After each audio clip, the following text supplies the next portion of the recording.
네, 안녕하십니까. 오늘도 일상기도회로 함께 하나님의 은혜를 누리기 원합니다.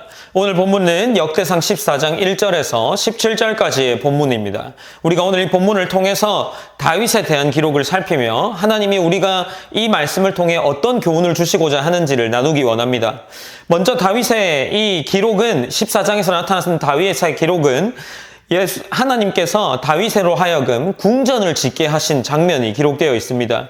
먼저 1절부터 시작할 때 다윗이 어떻게 자신의 궁전을 지을 수 있게 되었는지를 기록하는데 1절은 두로왕 히람이 다윗에게 사신들과 백향목과 석수와 목수를 보내 그의 궁전을 건축하게 하였더라 라고 기록을 합니다.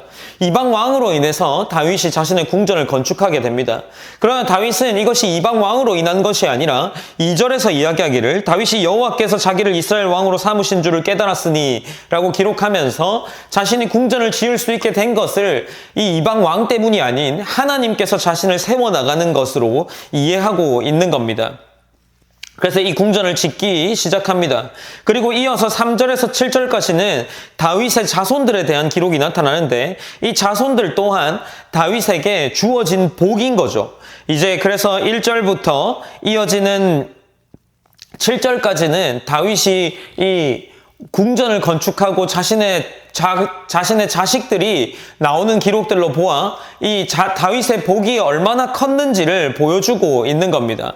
그래서 이제 이후에 이 앞서 13장에서 기록되어서 있는 하나님의 궤를 옮기는 실패하는 작업이 이후에 다시 성공할 것이라는 그 복선구실을 하는 본문이 바로 14장에 끼어 있다라고 생각할 수 있습니다. 그래서 다윗의 복이 먼저 기록되어 있고 이제 이어지는 8에서 17절까지는 다윗이 블레셋과의 전쟁을 한 기록들이 나타납니다. 왜 블레셋이 전쟁을 시작하게 되었을까요? 오늘 본문 8절에서는 다윗이 기름 부음을 받아 온 이스라엘의 왕이 되었다 함을 블레셋 사람들이 듣고 모든 블레셋 사람들이 다윗을 찾으러 올라오며 다윗이 듣고 대항하러 나갔으나 라고 기록을 합니다. 이 블레셋이 다윗으로 하여금 이 다윗이 왕이 된 사실을 듣고 온 이스라엘의 왕이 된 사실을 듣고 전쟁을 치러 가는 거죠. 아마도 이 다윗에게 다윗과 이 블레셋과의 관계를 먼저 생각해 보면 이 다윗이 블레셋의 땅에서 시글락이라는 지역에서 1년 4개월 정도 자신과 함께하는 600명의 군사들과 그곳에서 지냈습니다. 아마 그곳에서 다윗이 블레셋의 큰 간섭을 받지 않은 이유는 여러 가지로 생각해 볼 수 있겠지만 그의 힘이 막강하지 않은 것이고 다윗이 아마도 조공을 바쳤을 것으로 짐작이 됩니다. 그러나 이제 다윗이 온 이스라엘의 왕이 되고 그가 점점 번성해 가는 것을 보고 블레셋 사람들이 이를 막기 위해서 올라오는 겁니다. 특별히 8절에서는 블레셋의 모든 사람들이 왔다라고 기록하고 있는데 그만큼 다윗의 힘이 막강해지기 시작한 겁니다. 특별히 이어지는 9절에서는 블레셋 사람들이 이미 이르러 르바임 골짜기로 쳐들어온지라 라고 기록을 하는데 이 르바임 골짜기는 이스라엘 땅에서 실제로 8km 정도 떨어져 있는 곳인 거죠. 그렇다면 이제 그가 직접적으로 전쟁을 하기 위해 이 블레셋 사람들이 이스라엘 땅으로 쳐들어온 장면이 기록되어 있는 겁니다. 그런데 이제 다윗이 이제 이 상황 속에서 그가 전쟁을 하러 나가기 전에 한 가지 행동을 보여줍니다. 10절에 기록되어 있는데 그가 하나님께 물어 이르되 라고 기록을 합니다. 블레셋 사람들을 치러 가야 합니까? 라고 물어보는 거죠. 그래서 하나님께서 여호와께서 그에게 이르시되 올라가라 내가 그들을 내 손에 넘기리라 하신지라 라고 기록하고 있는 겁니다. 이제 이에 무리가 바알브라심으로 올라갔더니 다윗이 거기서 그들을 치고 다윗이 이르되 하나님이 물을 쪼갬같이 내 손으로 내 대적을 흩으셨다 하므로 그곳 이름을 바알브라심이라 부르니라 라고 기록을 합니다. 어쨌든 사울과는 굉장히 대조되는 모습을 보이면서 이제 사울이 이방신에게 점을 치러 갔다면 하나님께 물어보는 다윗의 장면을 통해서 사울 왕과 대조되는 모습을 볼 수 있는 거죠. 특별히 이제 이 가운데에 얼마나 이 블레셋 사람들이 급하게 도망했는지를 보여주는데 12절에서는 블레셋 사람이 그들의 우상을 그곳에 버렸으므로 라고 기록합니다. 일반적으로 고대 시대에는 그들의 신을 섬기는 것이 굉장히 중요했기 때문에 그들의 신의 우상들을 들고 가야 했지만 그들이 그곳에 두고 간 거죠. 그래서 다윗이 그곳에 버려진 우상들을 불살른 장면들이 기록되어 있습니다. 그런데 이제 다윗이 이 블레셋 사람들이 1차적으로 물리쳤지만 이제 블레셋 사람들이 돌아가서 다시 다윗을 치고자 오는 장면들이 13절에서 16절에 기록되어 있습니다. 다시 침입을 했습니다. 그리고 또다시 다윗이 14절에서 하나님께 묻고 있습니다. 하나님께 물어보고 특별히 하나님께서 이번에는 어떻게 전쟁해야 될지를 보여주는데 정면으로 쳐들어가는 것이 아니라 돌아서 기습을 해라 라고 가르쳐 줍니다. 꽤나 구체적인 이 방법들을 하나님께서 제시하고 있는 거죠.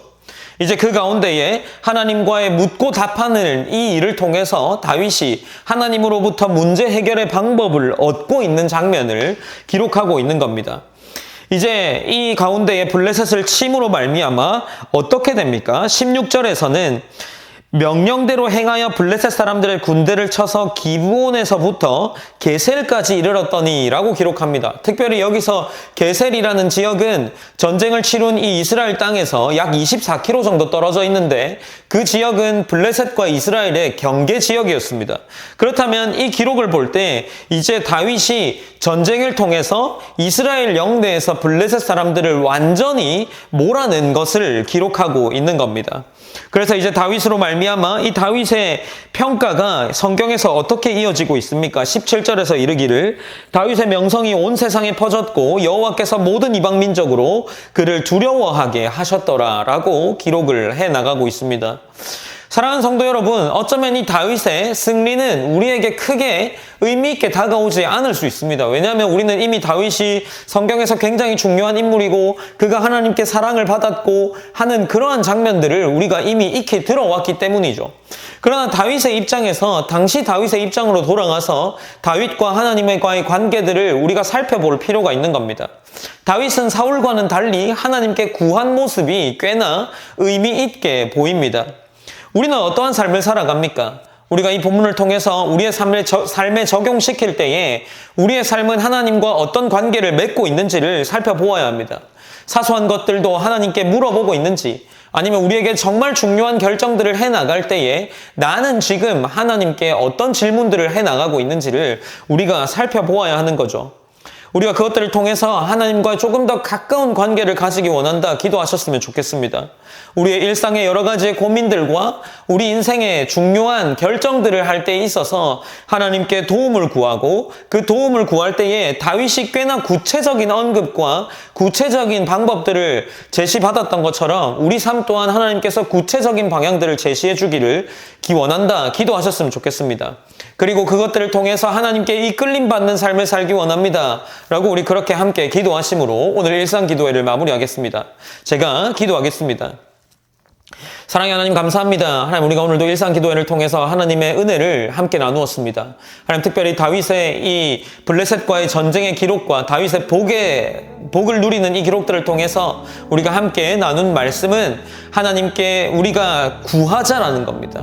우리의 삶의 여러 가지의 사소한 것부터 중요한 것까지 여러 가지의 이 결정들을 할 때 하나님 앞에 묻는 그러한 그리스도인이 되고, 다윗이 구체적인 방향을 지시받았던 것처럼 우리의 삶 속에 구체적인 방향을 지시해 주기를 하나님께 기도하며 나아갑시다. 그것이 말씀을 통해서 깨닫게 하시든지 아니면 때론 누군가를 통해서 하나님의 음성이 들려지게 하든지 우리가 하나님의 음성을 들을 수 있는 여러 가지의 방향들을 통해 우리의 삶이 이끌림 받기를 그렇게 함께 기도하며 나아갑니다.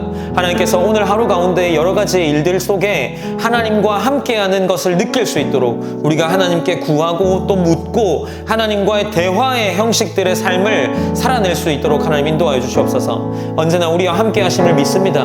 그 함께 하심을 믿는 것처럼 우리가 하나님께 서스럼 없이 하나님과 대화할 수 있는 그러한 성도로 인도하여 주시옵소서. 오늘 하루 가운데 그러한 삶을 살 수 있도록 하시고 하나님께서 승리하게 하셔서 하나님과 더욱더 가까이 맺어가는 그러한 삶이 될 수 있도록 인도하여 주시옵소서.